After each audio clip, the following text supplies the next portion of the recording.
মূলত আমার কাজ দরকার ছিল অফিস ওয়ার্কের জন্য।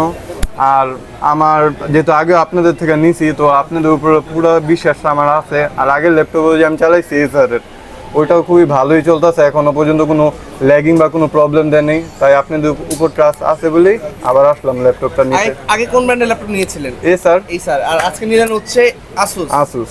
অবশ্যই আশা করি এসার থেকে আসুসের এক্সপেরিয়েন্স আরো ভালো হবে আপনার। ইনশাল্লাহ চালা আপনি দেখতে শুধু হবে। অফিস ওয়ার্কের কাজ করবেন নাকি গ্রাফিক্স রিলেটেড বা গেমিংও করবেন?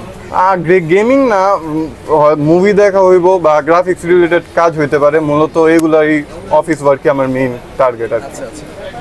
এত পাওয়ারফুল ল্যাপটপ কেন? অফিসে ওয়ার্ডের যদি কাজ হইতো সেক্ষেত্রে তো আরো কম দামে ল্যাপটপ নিলে আপনার হয়ে যেত। এত এক্সপেন্সিভ ল্যাপটপ কেন? এক্সপেন্সিভ বলতে ভাই আসলে আমি কাজ করবো 40,000 একটু। টাকা ল্যাপটপ হইতো, আপনি 50-60,000 টাকা চলে গেছেন। না, এক্সেলের কাজের জন্য এত ভারী ল্যাপটপ লাগে না। লাগে না ঠিক আছে, কিন্তু তাও আমি যেহেতু নিব একটা ভালো দেখে নিই, হয়তো ফিউচারে আমার আরো কাজে লাগতে পারে, ওই হিসেবে নিলাম। ল্যাপটপটা মূলত কি আপনি ইউজ করবেন? না না, আমার বোন ইউজ করবে, ওই যেখানে বসে আছে বোন আমার। আচ্ছা আচ্ছা, বোনের জন্য আপনি কথা বলে দিলেন আর কি। জি জি জি। সাথে আপনার বাবাও আসছে। হ্যাঁ হ্যাঁ।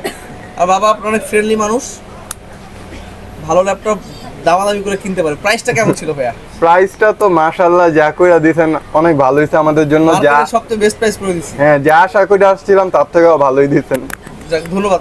ট্রাস্টটা কি রিকমেন্ড করা যায় নাকি? অবশ্যই আপনারা যেখানে থাকবেন অবশ্যই ট্রাস্ট রেখে ল্যাপটপ পারচেজ করার ট্রাই করবেন।